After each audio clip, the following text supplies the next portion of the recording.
Welcome back to Beyond Books, the Shrewsbury Public Library podcast. I am Sky. I use they, them pronouns. And this month we are talking about games. We have a few very fun guests joining us in each of our segments.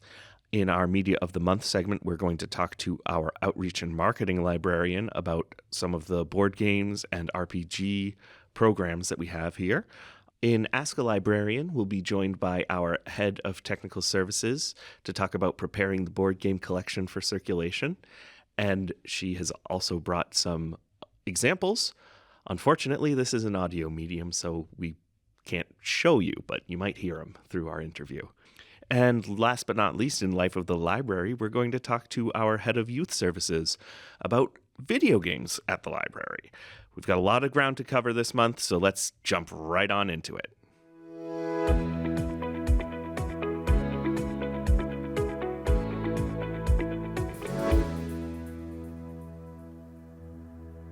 Welcome to Media of the Month. This month, for your consideration, I bring to you games.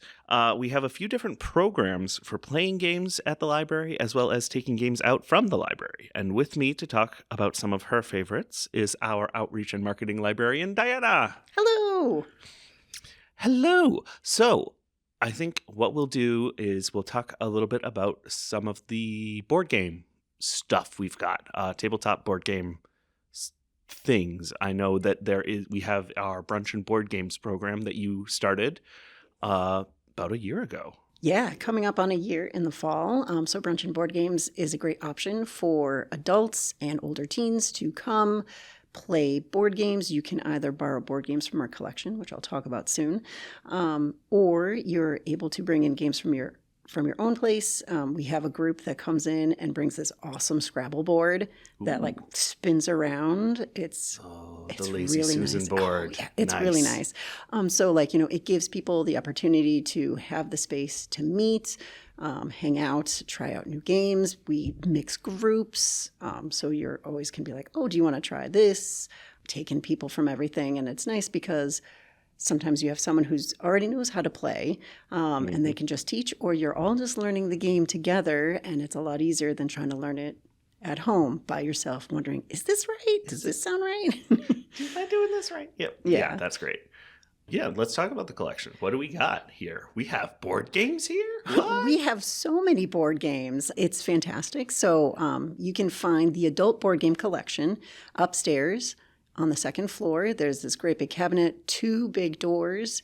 Just because we call it the adult board game collection doesn't mean it's strictly for adults. We do have family-friendly ones. So we have a mix of 2-player games, games that are good for 2 or more, but it's nice when they're really good playable as 2. We have co-op games, we have party games, we have family games, and then the second cabinet is dedicated to games that don't fit that genre necessarily, and we have an entire cabinet of that. Nice. So some of my favorite games in that collection, though, is Flamecraft. Ooh. It was a Kickstarter game, actually, and if you love dragons, there are so many cute little dragons on this. It's a really unique gameplay. Like the dragons have specific things they can do. I mean, there's bread dragons and plant dragons and crystal dragons and meat dragons. Meat dragons? Meat dragons, huh. Yes. Okay. And you're in this little town. You've got these shops, and you're just collecting potions and doing stuff. That's interesting. It's so adorable, and the tokens are wicked cute because, your meat dragon collects, little steaks. Amazing. It's great. What sort of, mechanics does that have?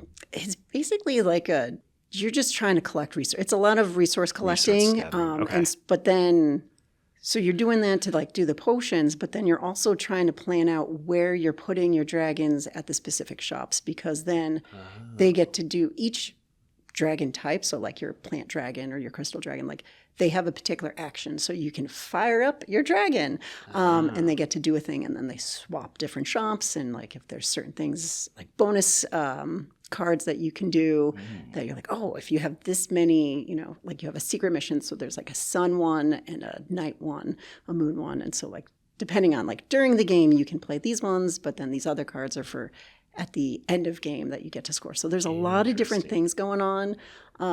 You know it's a great game when I lost horribly the first time I played it, and I loved it. Nice. Yeah. Oh, I love those. What sort of age range is that one? So that one's good for like 10 and up, just because there's a lot of systems. Yeah, there's just a lot going on in it that can get confusing. But a great game that's good for all ages is Sushi Go. Oh, yes. Love that. So Flamecraft is definitely in our game, depending on how many people you have playing. Sushi Go, 15 minutes, 3 rounds. So kawaii sushi. Yeah, and that one's a card drafting game, right? Yes. Yeah, so you have a hand of cards that you're dealt.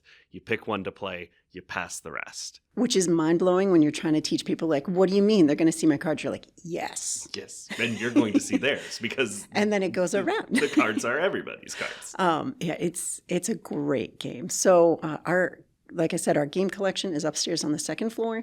For the adult board games, you can take out 6 at a time. 6, yes. Did you know your card allows you to take out 50 total items? I did know that. I didn't know 6 board games. 6 board games wild. From the adult collection. We also have a game collection downstairs in the children's room. So that one's a little bit different. You're only allowed to take out 2 at a time for that one. One of my favorite games downstairs in the children's room, however, is King Domino. Have you ever played King Domino? I have not played King Domino. Oh, King Domino is great. You're playing dominoes, but you're building a kingdom. So, you're matching field tiles, gold tiles, swamps, water. Interesting. The great thing about it, why it's really good in the children's room too, is secret math. Because I love secret math. Love a secret math. So you score by the number of crowns. Okay. So each tile may have 1 or 0, 1, 2, or the gold even has like 3 crowns. And so you're trying to get the most points. And secret math, you're like, oh no, well, what do we do? How do we add it? What makes the best? And then also too, you have to line up the tiles, face down, and you have to go from lowest at the top to the highest number. So each tile is numbered, so you're always constantly ordering them. So it's a great secret math, but it's such a good game. And then there's fun little different challenges you can do where you get bonus 10 points if your castle is in the direct middle, and you get points or okay, cool. So you can play around, but it has to fit in a particular square. So you got to make sure you're spatially, does it fit this way? It's just, and that's another nice fast game. Yeah, it's giving Carcassone a bit. A little bit, yeah, which we do have Carcassone. Yep. We have the big box, don't we? We have the big box. It was a donation. So happy. Also downstairs in the children's room, we have Kids of Carcassone, which I don't know if you played that, but that is super friendly for really littles, where you're just focusing on connecting the path, and that there are little color, your little meeples on the thing. And then when you end that road, everybody on that road gets stuff. So it's, very nice. It's very super. Little feel-good moments. Yes. Less of the, oh, no, you can't get in on that farm because I have a guy over here on the other side of the table. And Farmer is evil. Yep. But so good. So good. For anyone who doesn't know, Carcassone is a tile placing game. You draw tiles and you have to place them in connection, against each other. I'm gesturing with my hands in an audio medium. This is great. You're literally building the board as you play. So it's always a different shape. You never have enough room on the table. So you always make sure you can slide the tablecloth or shift things or be able to add some space. Yeah. It's a great game. And it's a great one to just pick up and play because there's not a lot of mechanics. You just put down a tile and decide if you're going to put one of your meeples on to claim the road, claim the city. My favorite phrase is make it bigger for the cities. Just make it bigger. Keep going. Who cares if it ever closes? That's fine. That doesn't matter. It's still worth points. Yeah. And Carcassone is a fantastic intro to board games. If, all you know is Scrabble and Monopoly or Trouble, it's a game that's so easy to just play. Similar to that is a family game available upstairs is Tsuro. And it's called The Way of the Path. And so you just have these little stones. You start from the outside and you place the tiles on that, and it has different paths. And so you have to follow the path, and you try to be the last one to get either bonked or fly off the road. And that's a super fast one. And those are the really nice intro games for when you're afraid of going way too geeking out with your Settlers of Catan and things like that. So the Tsuro, is that, I think I've seen that box before. How do you spell that? Tsuro. Tsuro, the way of the path? Yeah, it's got this really cool dragon on the box. Yes, I have seen that box. Okay. Nice. A lot of dragons in media of the month. I love it.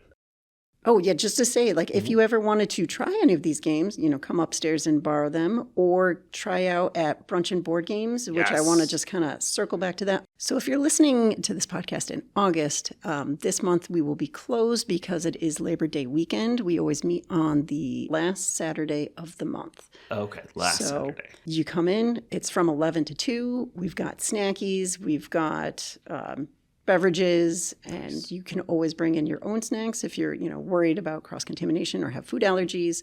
We try to avoid some of the big like we're not going to do any nut kind of thing. Fair. But read the labels just in case. But and you don't have to have snacks, but it's just a good time to relax and enjoy. Yeah, awesome. That brings me to our next part of Media of the Month. We've got what you brought. Let's talk about what I've brought.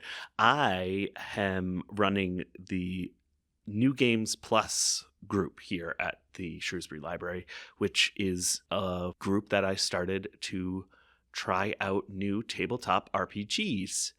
Each month I do a one-shot.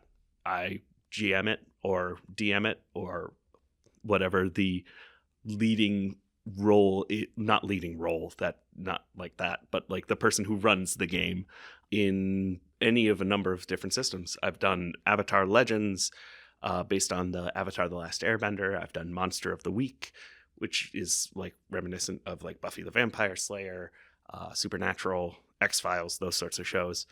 What else have I done? I've done Shadowdark. I've done Pathfinder. What was the Sailor Moon one? Oh, Girl by Moonlight. Yes. That is a cool one.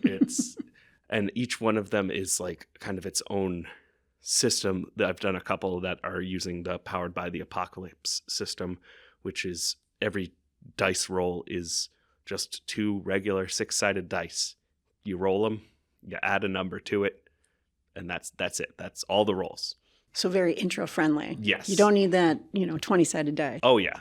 You don't need, and that's what I try to do with New Game Plus, is to provide a place that's safe to come in fresh to a new system that sometimes it's even new to me, that you don't need any experience, you don't need any materials. You show up, I've got dice, I've got character sheets. Usually I'll have a pre-made, or we'll walk through the character creation together as a group and we'll make a story. And you've had a great crew, like between a mix of people coming back and new people trying it out. Yeah, definitely. This last month, as of recording this last month, we did the Magnus Archives RPG as part of our Spooky Games summer that we've been doing. And we had 4 or 5 people and they loved it. Some of them had come back from a previous month and some of them were new to New Game Plus, but I've played with them before. So I, knew that they were going to be able to come in and pick it up, but it was new to me as well.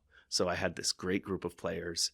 Everybody took to the system really well. And that one is one of the newer paired down D20 systems. So you roll a 20-sided die, but there aren't near as many crunchy numbers to deal with as you have in a game like D&D or nice. Pathfinder. So it's very like...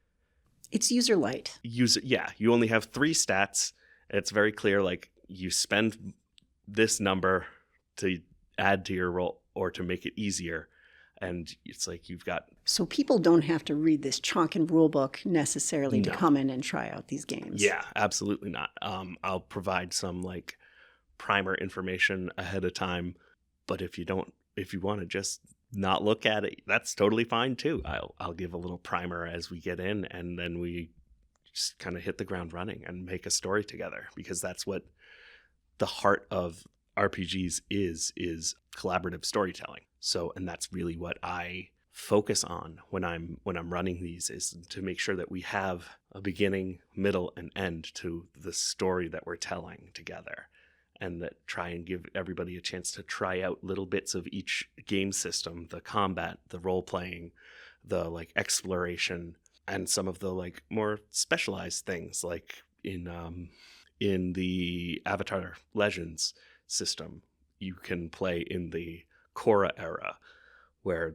you've got the sort of steampunk, magitech, diesel punk stuff. So you can do pro bending.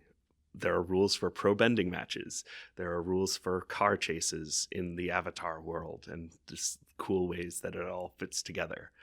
So, with role playing, how much of acting skills are people going to need if they're going to try out New Games Plus? None. You don't need any. You can. That's one of the things that I encourage people who don't have any acting, any improv experience, but you want to like try it out. You want to see what it's like. It's so low stakes. It's a one shot. So that means we're going to tell the whole story in one session. We got 3 hours. We're going to start it, tell it, and end it in those 3 hours. And you don't need to say what your character is saying. You can tell me what you want to do, or what you're trying to do, what your character is trying to do with what they're saying. And then that's it. Like, if that's what you've got, that's all you need, Mm-hmm. Like, some of the folks that I play with are really into the role playing and the like talking, becoming the character. Talking as their character, having a character voice, doing all this stuff.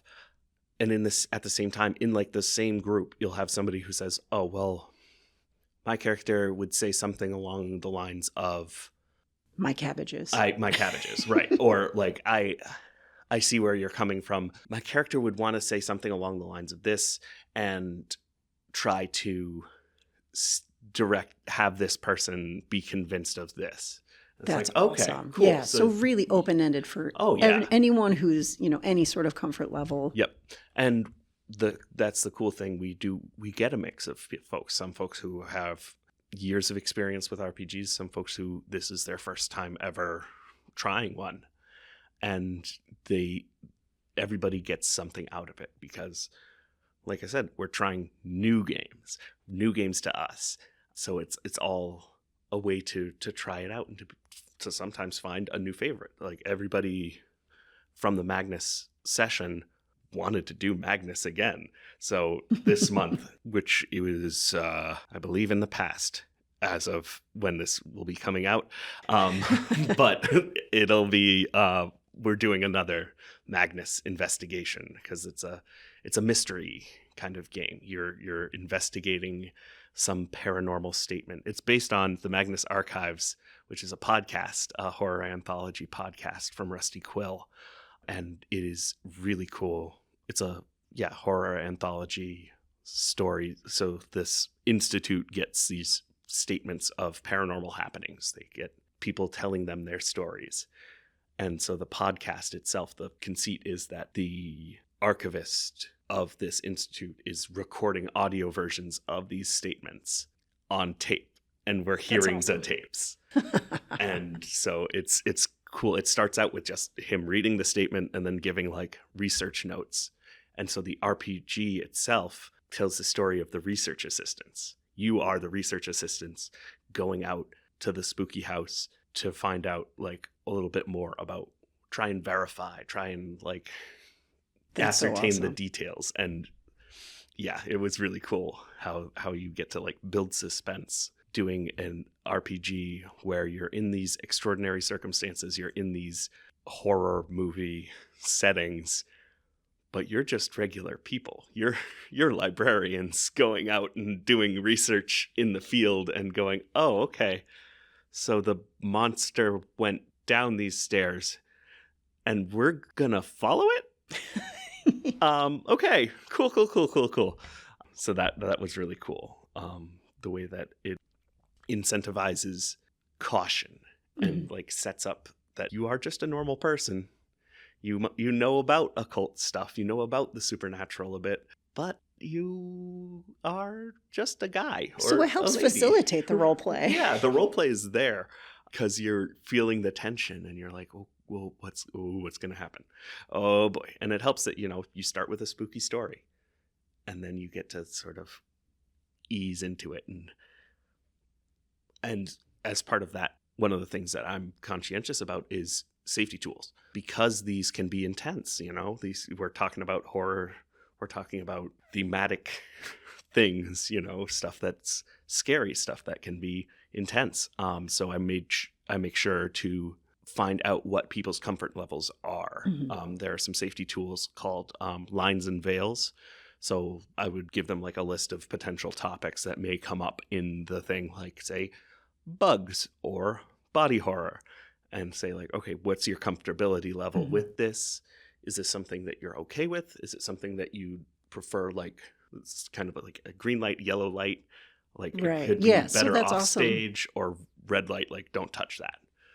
So even when, I would not play a scary one. Like I play D&D, we keep it pretty level though. Yeah, like light and bright. Not sure I would want to play Magnus Archives, but you still have ways to make sure that people are comfortable. Oh, yeah. And that's really cool. And like I came into the Magnus session with 2 potential investigations, because I know that one of them had bugs and one of them didn't. So because I knew that there was a potential for some folks to be really not okay with bugs, or not okay with spiders, or not okay with any of these things. And so you have to be aware of that as a game master. And so that's part of another thing that I'm trying to do, is set an example for like, here's how you can game master responsibly. That's awesome. And so if people wanted to try out New Games Plus, when do you meet? We are the second Saturday of the month. And we meet at noon to 3, second Saturday of the month. We will be doing in September. We'll be doing the game that we'll be doing. You do have to register for. Yes, New Game Plus. You should register for ahead of time, so that I know ahead of time a head count of how many people, and because it's tough to run a game for more than 6 people at a time. It's tough to make sure that everybody has the best experience that they can, especially if it's like a combat heavy thing like D&D, or takes way too Shadowdark, long with too many people. Just drag on. Awesome. So they register for New Games Plus. For Brunch and Board Games, we do ask for registration. It's not required, but it just kind of gives a head count of how much food we should buy. Right. So then you were also saying you're trying to help train new like DMs and GMs. Yeah. So, we're at a library. What tools do we have at the library? Oh, we got a lot of stuff. We have a bunch of the resource books and game manuals and things. A lot of them are in the teen room. I know they've got like a whole shelf's worth of Dungeons and Dragons books. They've got the Player's Handbook, Dungeon Master's Guide, different adventures, different source books, all sorts of fun stuff you can sink your teeth into. As well as others. There are other systems down there as well. You can always check it out on the catalog and see what's out there. And if we don't have it, we can always get it from another library. Yep. I know when I've been at some of the other libraries I worked at, I made sure we bought a fair amount of stuff to fill out the collection, because we have like 2 shelves down in the tea room, think so, if not more. Like that. Yeah, we have a lot of books, so definitely try before you buy those $50 books. Let the library buy it for you. Yeah, exactly. And and if there's something that you want to see in New Games Plus, if there's a game that you want to try out or a game that you want to run, let me know. Contact me. Send me an email. I'm on the website, and we'll see if we can get it figured out, because I'm always looking for new ways to bring new gaming to folks, new games, and more. Hence the plus. And same, if they have a suggestion to add to our board game collection, we're always looking for suggestions and make sure that it's reflecting what people want to play. And can people donate board games? So we do ask that if they want to donate board games, that they give us a call ahead of time, just so we can check and see if it's something we already have or something that we don't want to take, just because we do have people who have to count all the pieces. And there are some games that have had 1,000 pieces. And so we try not to take too many things that would have a lot of stuff. counting and extra work. Yeah. Yes, and I think we're going to, in our next segment, be talking about some of the work that goes into that. And actually, I think that's a good place to call it. Because we could talk all day. Yes, and All day. some days I do. So thank you so much, Diana, for coming on. It was a pleasure. And talking about this with us. And we will hopefully have you back on again another time. We can talk about more stuff. Sounds great. Thank you. Bye.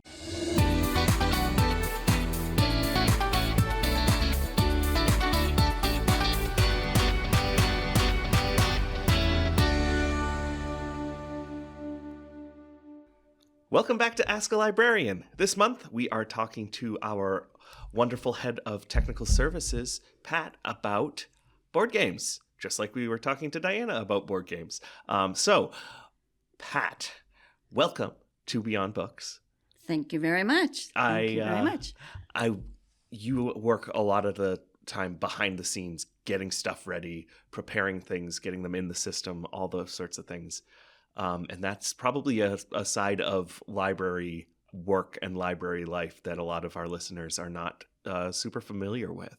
So what I would love to do is to have you part the curtain a little bit and take us through how do we get board games from just a sealed board game box to ready to go on the shelf for folks to check out. Board games are interesting. They're a lot of fun, and they can be very, very challenging because most of them are not as simple as they used to be. Yes. I think, when you think of some of the children's ones, some are a little bit simpler. If you have like Uno, you just have to count some cards, that type of thing. Right. But as we're going into more adult board games, they're interesting and very challenging.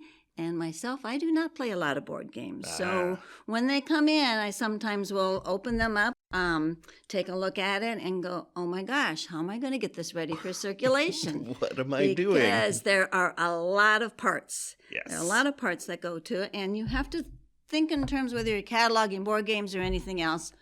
When these go out, how do you want to be sure that everybody knows what's in them, how they're packaged? How can they get damaged? How can they get lost? What's the best way to box them up and get them ready for circulation? Number one is you have to count the contents. You have to make sure that everything is here that is labeled on the box. Right. So getting the actual item ready to be cataloged, you have to count the contents, make sure pieces are there, pop them out of little cardboard things. Sometimes I'm looking at one of them we've got 64 little tiles that have to be popped out. And what goes with what. That's a pretty satisfying process. And when you haven't played these board games before, that's a challenge. One that I found particularly challenging was this Settlers of Catan, which I'd never played. Don't even know if I pronounced it right. Yeah, but Catan works. Catan. We got that ready to go, and then we got expansion sets, and I had no idea what goes with what. So it does a lot of research, looking online, learning how to play the game, talking to other staff members to see if they've played it, which is a lot of help because we do have a lot of staff members, as yourself, that play a lot of board games. I think that's, and a lot of them are really complex strategy games, some. Yeah, and there can be a lot of challenge. Pieces too, right? Yeah. There can be a lot of pieces in them. So beginning with, first thing is packaging the parts and labeling everything so that the patron and staff know exactly what should be in the box. You have to be intuitive. You have to see what figures out what goes with what, and label them. A lot of them, we separate the pieces and put them in little plastic bags, little Ziploc bags, and put a little note on the front of the bags as to how many pieces are in there and perhaps what they go with, what area they go within the game. Oh, true. So we have to label everything that's in the box, and then you have to look at what the box itself. Do we need to reinforce the box? Can it circulate in the box? And some instructions, we tend to laminate everything because if they get lost, and what happens when any of these pieces get lost? How do we replace them? Is there a way to replace some of these pieces? When they get put together for circulation, everything's counted. And you want to be sure that when they get checked out, everything's counted. And when they come back, everything's counted. Lots of counting pieces. So everything, getting the box ready, I sound kind of repetitive, but Hey, it's a process of it is double checking, triple checking everything. I put a tag on the inside of the cover of most of the games if it works out, so that when you turn it over and you look, you can say, okay, there are so many pieces. There's a rule book. There's 80 marbles. There's 64 potion tiles. How many tokens to make it very easy to check out as well as have check that in. roadmap. And the other thing is labeling the outside of the box with the barcodes. Oh, yeah. And labeling with a note that says, please return the game inside at the circulation desk. Yes, we don't. Do not put them in the book drop. No. Number one, they won't fit. Mm-hmm. If you try to, they might go through, but they could stop the whole automated handling machine. Yep, and then those 80 marbles go everywhere. And they could open up, and they could break. So please, if you check out a board game, return it to the desk so that we check it in right away, and it does take some time to check all those pieces. So that's just the first part of getting a game ready. The second is creating records in our library catalog so that you can find them. And in the record, you must label all the pieces, reading off what I did. Everything again. Yeah, one board game, one instruction book. All the pieces have to go into the catalog record. Right. So any staff looking for the game or any patron wanting to know what they've checked out, they know what they're getting. You will include the ages that are good for the game. Oh, cool. The number of players. Nice. The minutes it takes. Sometimes you just kind of pull all the information off of a game site or Amazon to see so that what's in there knows what we're getting. Nice. You add the barcode. You do have to put in a replacement price. So if the whole game gets lost, what's the cost? The other thing is, if a piece gets lost, is there a cost? How do we replace that piece? Perhaps could we do it with a 3D printer? I don't know. Yeah. Can we make it with a 3D printer? Can we contact the manufacturer of the game to see if we'll get a piece here and there? And once the record's complete, you have someone else look at it to say, is there anything missing? Right. Do I know what goes in this game? Right. Do we all know how to play the game? Not necessarily. Not necessarily. You got to go to the right staff member for that. Yeah. Any special notes, or if we want to put any QR codes, we decided that would be of any help, especially for instructions, because so many of them come now. You can get them online with QR codes. True. Let me see what else is in my notes here. Shelving location, where are they going to be? Right. Are they a children's game? Downstairs. Are they upstairs? Are there any special locations that would be easier to find these? All of our adult games are up in the cabinet, up by reference. Mm-hmm. And children's has their own area. Children's keep track of all the games. We do booklets to show what's in and what's checked out, so you know. Handy. So I guess the bottom line is, what is the easiest way to find a board game? How accurate are you in all the pieces that are there? Mm-hmm.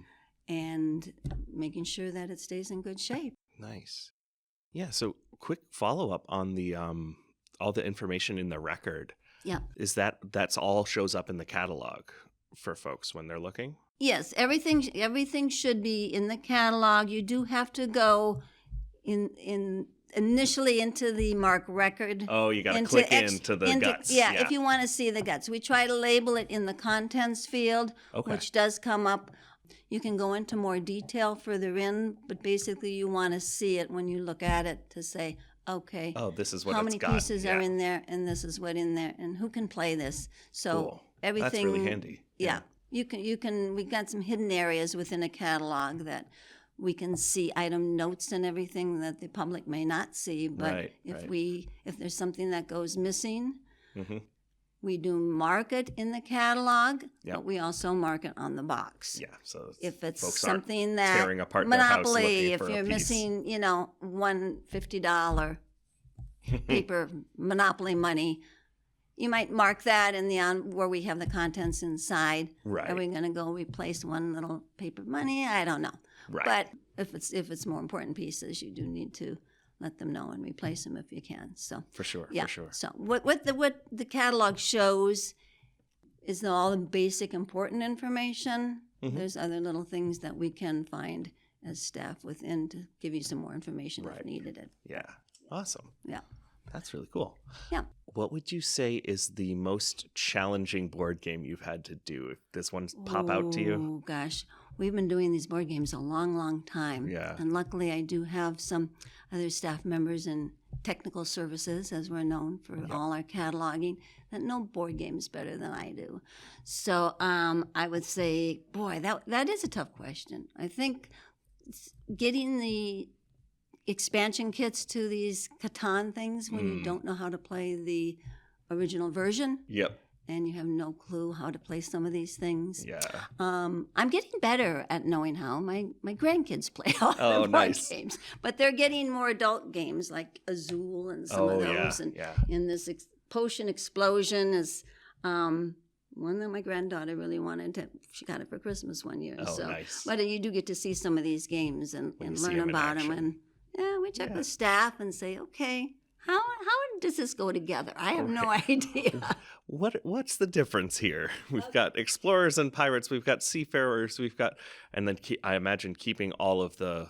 If somebody checks out multiple expansions of Catan, for example, keeping all the pieces straight would be a challenge. If more than one game goes out, you got to be sure the right pieces get put back in there. Yeah. So very when they come back, we're meticulous about counting them in circulation. Yeah. Put it to circulation if we have time to count them. We do. But coming back up where they're stored and up by the reference desk, making sure that everything is in there. Right. So the next person doesn't get a nasty surprise when they try to play. Yeah. I think that's the most important thing. You want to know how it goes out and how it comes back. Yeah, and is for it sure. All together in the same place it should be. Everything in its place and a place for every. Well, scratch that, reverse it. Yeah. Yes, I'm not even sure how many board games we have at this point. I have to take a count. We must have close to, I don't know, 80 board games, you think? Wow. Well, take a count. Yeah. I mean, they come. New ones are coming out all the time. Yeah. We're replacing them with new versions. And not only adult, but children's. So, So there's a lot to keep track of. They're really popular right now. So, or not right now, but they have been for a bit. So we've been cataloging these for a while. Yeah, and especially now that folks are a bit more able to get together and have board games in person after lockdowns and things have been lifted and stuff. We used to get together to play cards, and now it's to do all the board games. Right. I don't know. Do you have a favorite board game that you play? For me, a favorite board game right now, I really like. I'm drawing a blank. Question. I know. The questions get harder.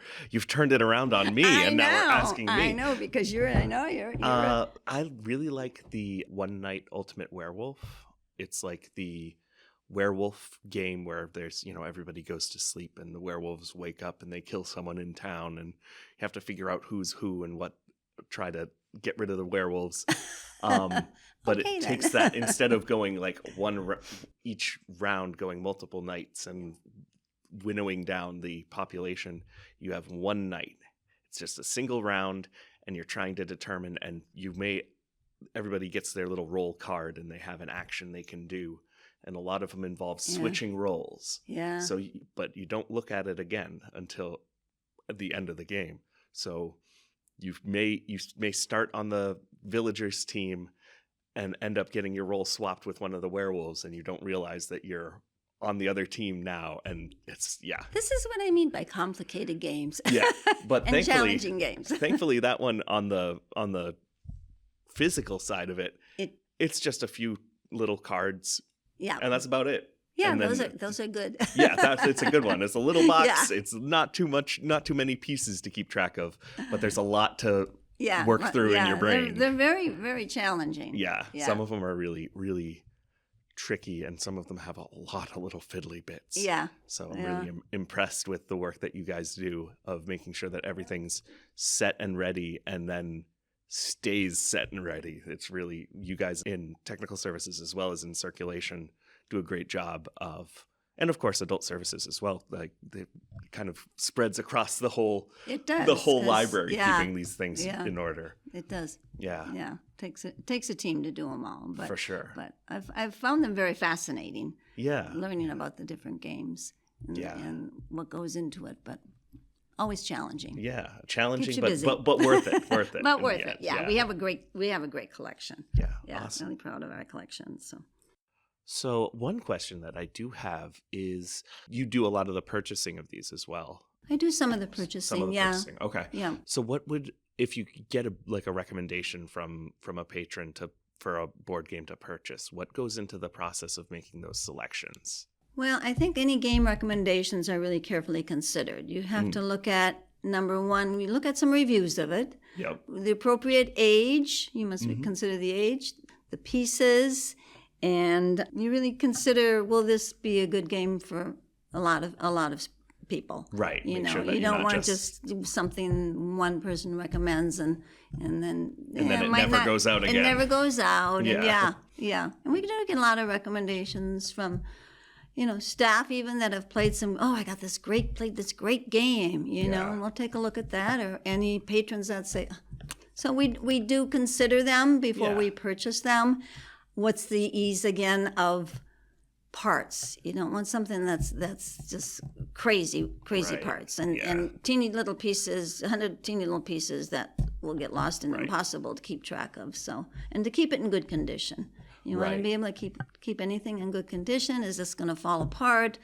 So we do get some with game boards, and when the game board gets folded many times and rips in the middle, now we got to figure out, can we just replace that, or do we now have to replace the whole game? Right.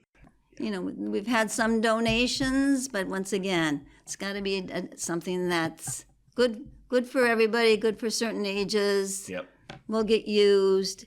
Yeah. Easy to count, take care of, create a catalog record for it. Right. Yeah. There are all these pieces that come into. Yeah. So we do consider and look at everything and reviews on appropriateness. Yeah. Yeah. Board Game Geek is a good resource as well for that, to check out reviews and what folks are playing out there. And what's new. We want to be in with what's going on. Yep. But keeping abreast we got to consider the everything. So awesome. Well, thank you so much for joining us. You're welcome. It's been good. It's kind of nice to talk. We are behind the scenes, the technical services department, because we catalog not only board games but everything that comes into the library. These are a little more challenging, but you've got all your library of things, your books, your audiobooks, your DVDs, your music. Yeah, you guys are magazines. So the nervous system of the library almost. We stay very, very busy. Yeah, for sure. We stay very busy. So glad to give you guys a bit of a spotlight, give you your flowers. Yeah, we do the best we can. I got a lot of help in tech services. We get 3 staff that really catalog everything. So awesome. Yeah. Well, thanks again for joining us. Well, thank you for having me. Yeah. Yeah, it's been fun.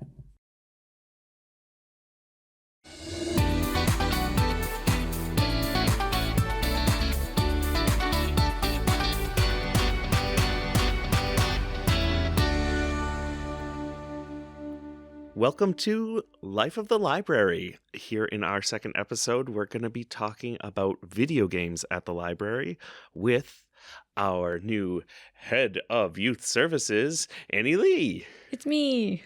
She's back. So, to start with, I guess the question that I have is, what do we have for video games to take out of the library? Right. We have a fairly large collection, and you'll actually find it in 2 places, because we have video games both down in the children's room, and those are our rated E games.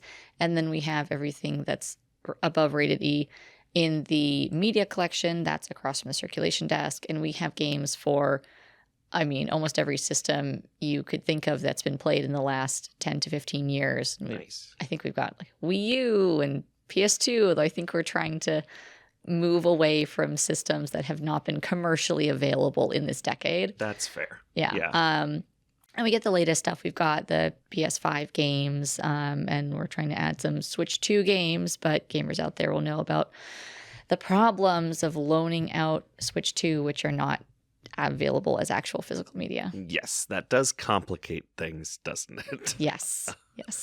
We can't exactly check out a code to a game download. Yes. So the changing nature of publishing in all arenas means that libraries have to adapt to what businesses and vendors and publishers are doing. And this is presenting a new and unique difficulty, but we'll figure it out. Yeah. Meanwhile, it's backwards compatible with Switch Ones, so we're good. So that's good. Yeah, that is very good. Speaking of Switch Ones, I heard tell that we have a Switch Lite that can actually get checked out.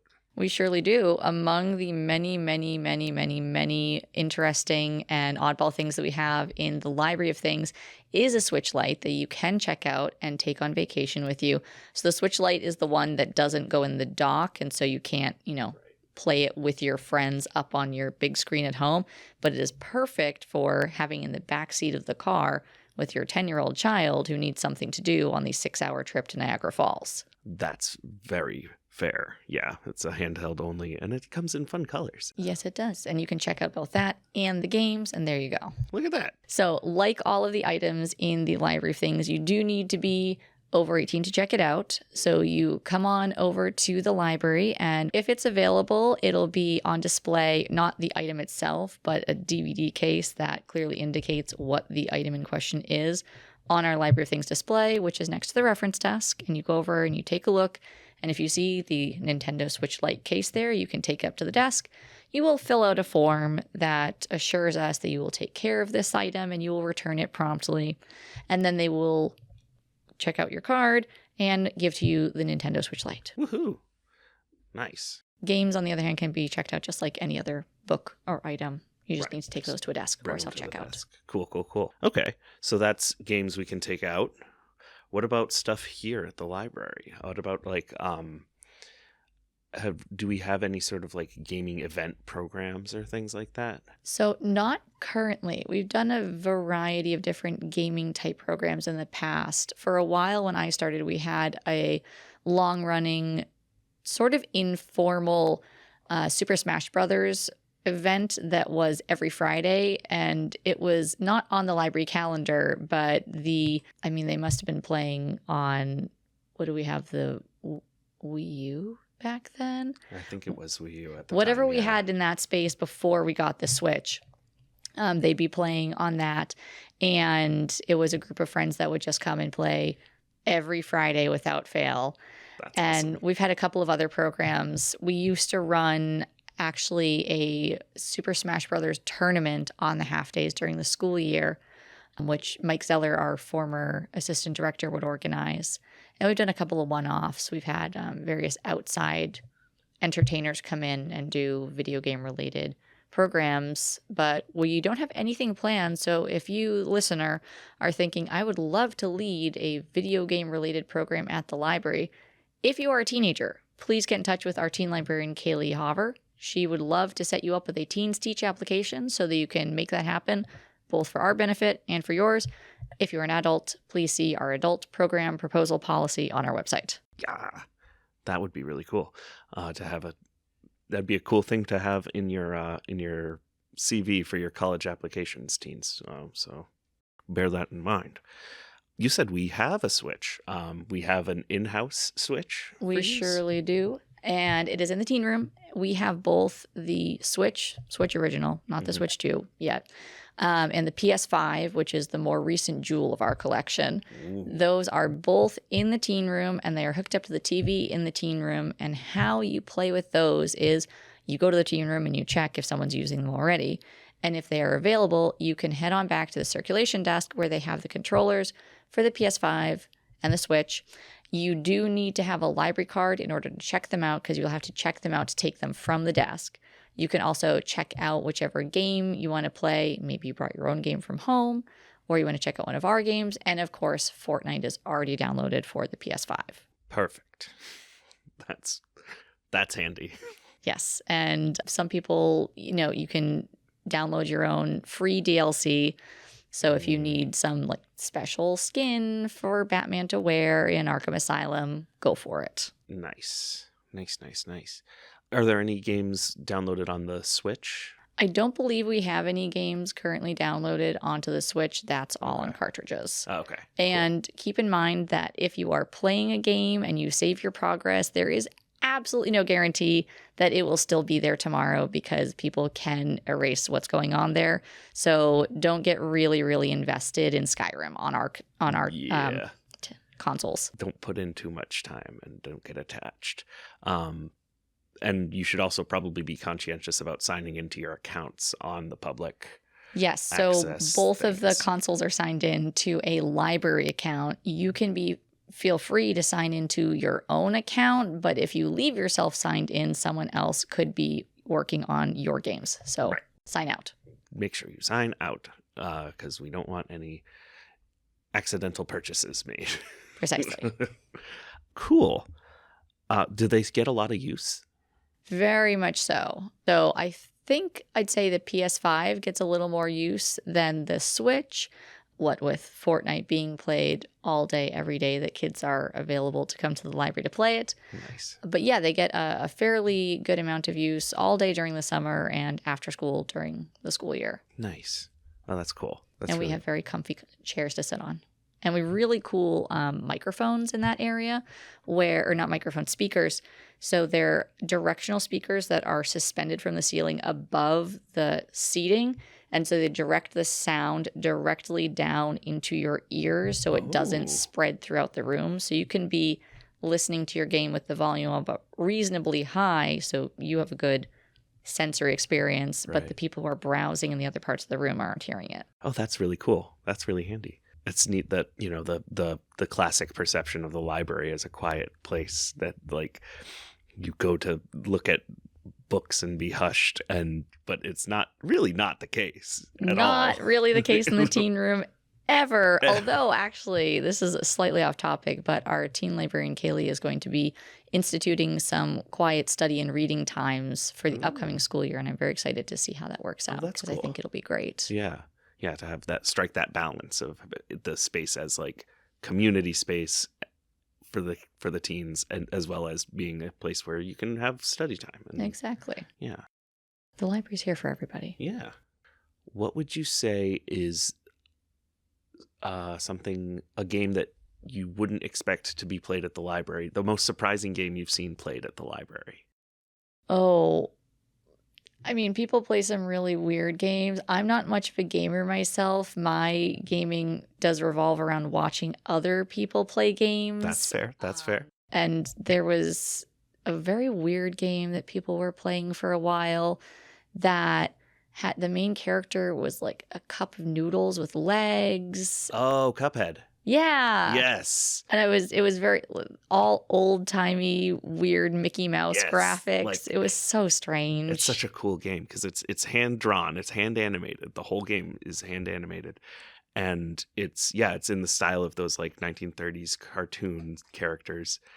And all of the music as well is like live band recordings of fun jazzy standards and things. And I couldn't hear the music because I wasn't standing under the speakers. Yeah, but it is a brutally hard, like, side-scrolling shooter. Like, think Mega Man if you're familiar with the classic Nintendo games. But it's Mega Man if it was hand animated and he hated you. I don't know. That I'm not one for scary games. You know, the kids are all about Five Nights at Freddy's. Like, no. Or that one where you have to sneak into your neighbor's house and then... Oh. I don't even know what most of them are called. I just watched them play it. But there's this, I think it's called Hello Neighbor or something like that. That's what I was going to say, yeah. I think. And you just sneak into your neighbor's house, and if he catches you, I think he kills you. It's very weird, and I'm just not into scary anything. At my house, we're mostly playing the Bluey game. Nice. My husband, in a well-intentioned but unsuccessful attempt to get me to play video games with him, bought a copy of Overcooked, which is, of course, not scary at all, but it was so stressful. Very cozy, very stressful, yes. And I didn't know which buttons to push, and instead of chopping the tomatoes, I kept cursing at them, which I didn't even realize was a thing you could do. So my little avatar just standing there cursing. That's a pretty accurate simulation of how I interact with cutting vegetables as well.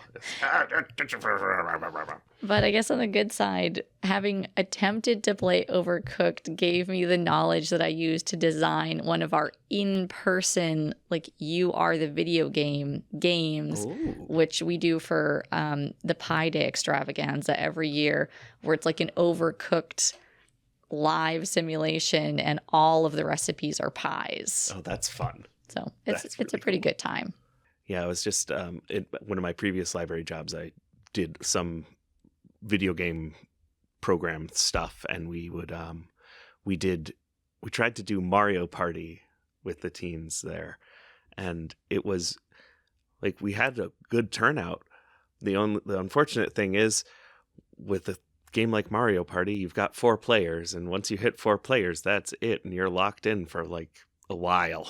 So I was like, oh, learning experience for me of, oh, yeah, we want something people can drop in and out of. Yeah, that was definitely one of the advantages of the Super Smash Brothers tournaments, is you could get through the rounds pretty quickly. Yeah. No 99 Jigglypuff battles. Yes. I remember the days of trying to goof around on Melee for hours and hours. Yeah. Was there anything else that you could think of that you want to share about video games at the library? Well, as I mentioned, our assistant director, Mike, has left, and he used to be the person who selected video games for the library. So let's crowdsource that information. Yeah. Hey, patrons listening at home. If you know which video games we should buy for the library, please let us know. We would love that information. We are now a library of non-gamers, and we need your help. And I am tangentially involved in video games and in purchasing. So I only have so much knowledge. Most of it is many years old at this point. Help us out. I can't just buy more copies of the Bluey game. Right. It'll only take us so far. Well, thank you so much for joining us. Thanks for having me, Sky. You're very welcome. Yeah, hopefully we'll have you back on sometime soon to chat about more stuff. Excellent. Thank you.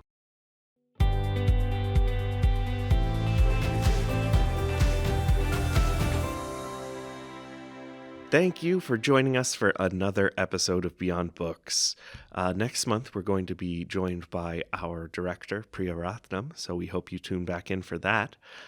Big thanks to Philip Zhang for our theme song, to Diana Karras, Pat Hagland, and Annie Lee King for joining us for their interviews, to our wonderful assistant director, Sonia Drotter, for organizing and facilitating, and our fabulous editor and producer, Jess Smith.